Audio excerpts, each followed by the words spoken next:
Supreme কোর্টের নির্দেশ মেনে স্কুল সার্ভিস কমিশন এই যে তালিকা প্রকাশ করেছে, সেই তালিকায়, সেই অযোগ্য তালিকায় কোথাও কাউন্সিলর, কোথাও নেতা, অযোগ্য তালিকায় কাউন্সিলর নেতারও নাম, তালিকায় রাজপুর সোনারপুরের কাউন্সিলরের নাম, তালিকায় নাম 18 নম্বর ওয়ার্ডের কাউন্সিলর কুহেলি ঘোষের, পানিহাটির বিধায়কের বৌমার নামও রয়েছে অযোগ্য তালিকায়। এ বিষয়ে আরো বিস্তারিত জানি, প্রতিনিধি সুস্মিতা রয়েছেন সঙ্গে। সুস্মিতা,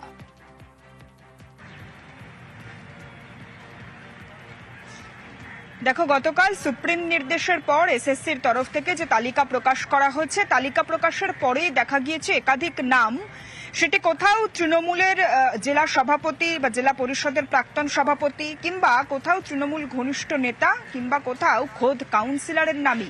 যে কথা তুমি কিছুক্ষণ আগে বললে, রাজপুর সোনারপুর পুরসভার 18 নম্বর ওয়ার্ডের কাউন্সিলর কুহেলি ঘোষ, তার নাম রয়েছে। শুধু তাই নয়, এক বিধায়কের বৌমা, তার নামও রয়েছে সেই তালিকায়। এবং এরপরেই রাজনৈতিক দরজা যেমন শুরু হয়েছে, ঠিক তেমনই দিকে দিকে যেভাবে তৃণমূল কংগ্রেসের ঘনিষ্ঠ নেতা কিংবা তাদের ঘনিষ্ঠ নেতাদের যারা ঘনিষ্ঠ তাদের নাম পাওয়া যাচ্ছে, তাতে বিরোধীরা আরো বেশি করে তাদের অস্ত্রে শান দিচ্ছে, সে কথা বলাই বাহুল্য। শ্রমিক ভট্টাচার্য থেকে আরম্ভ করে শুভেন্দু অধিকারী প্রত্যেকেই বলছেন, প্রত্যেকেই ঠিক একইভাবে শাসক দলকেই তীরবিদ্ধ করছেন। অন্যদিকে গতকালের তালিকায় যেটা দেখা গেল, যে কথা তুমি বললে, রাজপুর সোনারপুরের যে কাউন্সিলর রয়েছে 18 নম্বর ওয়ার্ডের, সেই কাউন্সিলর কুহেলি ঘোষ থেকে আরম্ভ করে জেলা পরিষদের সদস্য, কিংবা কিছুদিন আগেও দেখা গিয়েছিল মন্ত্রী পরেশ অধিকারীর কন্যা, তার নামও রয়েছে। এবং তালিকায় দেখা যাচ্ছে একাধিক নাম তৃণমূল ঘনিষ্ঠ যারা কাউন্সিলর কিংবা জেলা পরিষদের সদস্য, প্রাক্তন জেলা পরিষদের সভাপতির ঘনিষ্ঠ, তাদের নামও রয়েছে গতকাল এসএসসির তরফ থেকে প্রকাশিত যে তালিকা অযোগ্যদের, সেই তালিকায়। রুমেলা, এসএসসির অযোগ্য তালিকায় রাজপুর সোনারপুরের 18 নম্বর ওয়ার্ডের কাউন্সিলর কুহেলি ঘোষ। তিনি রাজপুরের একটি স্কুলে শিক্ষকতা করতেন। 2022 সালের ডিসেম্বর মাসে প্রথম একটা তালিকা বেরোয়, সেখানে আমার নাম ছিল। আমি চাকরিটা আমার নিজের যোগ্যতায় পেয়েছি এবং সর্বোপরি আমাকে যেটা সিবিআই লিস্ট দিয়েছিল, সেই সিবিআইকে আমার চ্যালেঞ্জ করা ছিল যে আমার যদি কোনো জায়গায় আমার অসঙ্গতি প্রমাণ করতে পারে, সেটা যেন তারা দেখায়। যদি টেন্টেটিভ হই, তাহলে আমাকে কেন ফর্ম ফিল আপ করার সুযোগ দেওয়া হলো, আমার অ্যাডমিট কার্ড কেন এলো। আমি হাইকোর্টে আবার নতুনভাবে কেস ফাইল করছি। দেখা যাক, বিচারে আশা করি সঠিক তথ্যটাই উঠে আসবে। অযোগ্য তালিকায় পিংলা ব্লকের অঞ্চল সভাপতি অজয় মাঝি। এসএসসির তালিকা প্রকাশের পর তার দাবি, মানুষ, সহকর্মী, পড়ুয়ারাই তার যোগ্যতা বিচার করবে।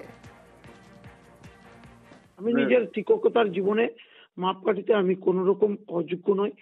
আমার চিন্তা ভাবনা বা আমার শিক্ষার অনুযায়ী আমি এটুকু দৃঢ়তার সঙ্গে বলতে পারি, আমি যথোপযুক্ত শিক্ষা প্রদান করেছি, সে জায়গাতে কোনো ঘাটতি নেই। এবার এসএসসি কেন, কিভাবে, কি করছে, তার আইনি প্রক্রিয়া আলোচনার জায়গা আছে। এই জায়গাতে আমি আর বিশেষ কিছু বলছি না। নাম রয়েছে অঙ্কিতা অধিকারীরও, অযোগ্যদের তালিকায় নাম রয়েছে অঙ্কিতা অধিকারী। মনে আছে নিশ্চয়ই অঙ্কিতা অধিকারীর কথা, পরেশ অধিকারীর মেয়ে অঙ্কিতা অধিকারী, তার নামও রয়েছে অযোগ্যদের তালিকায়। সেই তালিকায় রয়েছে উত্তর দিনাজপুরের প্রাক্তন জেলা সভাধিপতিরও নাম, কবিতা বর্মনের নামও রয়েছে এই তালিকায়। আপনাদেরকে হাইলাইট করে দেখাচ্ছি অযোগ্যদের তালিকা, সেই তালিকায় রয়েছে কবিতা বর্মনের নাম। উত্তর দিনাজপুর জেলা পরিষদের প্রাক্তন সভাধিপতি কবিতা বর্মন।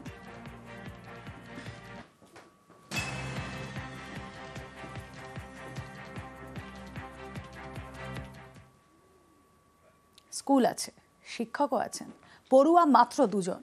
মেদিনীপুরে ঢুকছে প্রাইমারি স্কুল। স্থানীয়দের অভিযোগ, স্কুলে শিক্ষকরা ঠিকমতো পড়ান না। অনেক পড়ুয়া বাবার নামটাও লিখতে পারে না।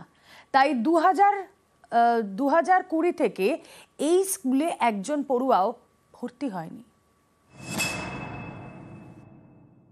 যে ছেলেগুনা 4 পাস করে গেছে, সেগুলো আমার দোকানে আসে বাচ্চাগুনা, কিন্তু বাবার নামও লিখতে পারেনি, নিজের নামও লিখতে পারেনি। স্কুলে পড়ুয়া মাত্র 2 জন, তাদের পড়ানোর জন্য রয়েছেন 4 জন শিক্ষক। অভিযোগ, এ স্কুলের অনেক পড়ুয়াই নাকি 4 পাস করলেও বাবার নাম, এমনকি নিজের নামও লিখতে পারে না। তাই ছাত্র ভর্তি তলানিতে। মেদিনীপুর পুরসভার 20 নম্বর ওয়ার্ড নজরগঞ্জ। এখানেই রয়েছে জাগ্রত শিক্ষানিকেতন প্রাথমিক বিদ্যালয়। 1969 থেকে পথ চলা শুরু। 2019 পর্যন্ত এই স্কুলে পড়ুয়ার সংখ্যা ছিল 70। তারপর থেকে একজন পড়ুয়াও ভর্তি হয়নি, তাই ছাত্রের সংখ্যা কমতে কমতে এখন 2 জন। কিন্তু কেন এই হাল? স্থানীয়দের অভিযোগ, এই স্কুলে শিক্ষকরা ঠিকমতো পড়ান না। অনেকেই নাকি মোবাইল ফোনে ব্যস্ত থাকেন। অনেক সময় তারা ক্লাসে থাকেন না। তার ফল ভুগছে পড়ুয়ারা। অনেকে তাদের নিজেদের নামটাও লিখতে পারে না। এদের পড়াশোনা কম হয়। যে ছেলেগুনা 4 পাস করে গেছে সেগুনা আমার দোকানে আসে বাচ্চাগুনা, কিন্তু বাবার নামও লিখতে পারেনি, নিজের নামও লিখতে পারেনি। 15 বছর দেখছি, আগে ছেলে ছিল, দিনে দিনে কমে যাচ্ছে। 2টো ছেলে এসে 2টো করে রেগুলার বিস্কুট লাই ঘর চলে যায়। এরাও খেয়ে দিয়ে 8টার সময় চাটা খেয়ে দিয়ে 9টার সময় ঘর চলে যায়। ব্যাস, ঝামেলা শেষ। যেসব ছেলেগুলো আছে তাদেরকে একটা নাম উচ্চারণ বলতে কিছু পাচ্ছে না, লিখতেও পাচ্ছে না, বলতেও পারছে না। তারপর বাড়ির লোক পাঠাচ্ছে না। আজ নাচ শিখে তাহলে কি করতে আর বাড়ির লোক পাঠাবে? তারা অন্য স্কুলে দিচ্ছে। মাঠে একটা স্কুল আছে, ছোট বাচ্চাদের স্কুল আছে, ওইখানে দেখছি এখনই করা 30-40 জন বাচ্চা আছে। স্কুল কর্তৃপক্ষের দাবি, পড়ুয়াদের স্কুলমুখী করতে নানা উদ্যোগ নিয়েছিলেন, কিন্তু কাজ হয়নি। আমরা বাচ্চাদের ধরে রাখার জন্য সরকারের এছাড়াও কুড়ি লাঠাই হেনাতানো দিতাম যাতে ইন্টারেস্ট হয়। আর সবচেয়ে একটা অসুবিধা হয়েছে পাশাপাশি 2টো স্কুল। আমরা চাইছি যে স্কুলটা যদি ছাত্র হয় খুবই ভালো, নাহলে স্কুলটাকে ডিসপোজাল করা আমাদেরও তো ভালো লাগে না। প্রাইমারি স্কুলে পড়ুয়া কম, 2 জন ছাত্র, তাই বন্ধ হয়ে গিয়েছে মিড ডে মিল। ফলে সমস্যা আরো বেড়েছে। মেদিনীপুর থেকে শোভন দাস, নিউজ 18 বাংলা।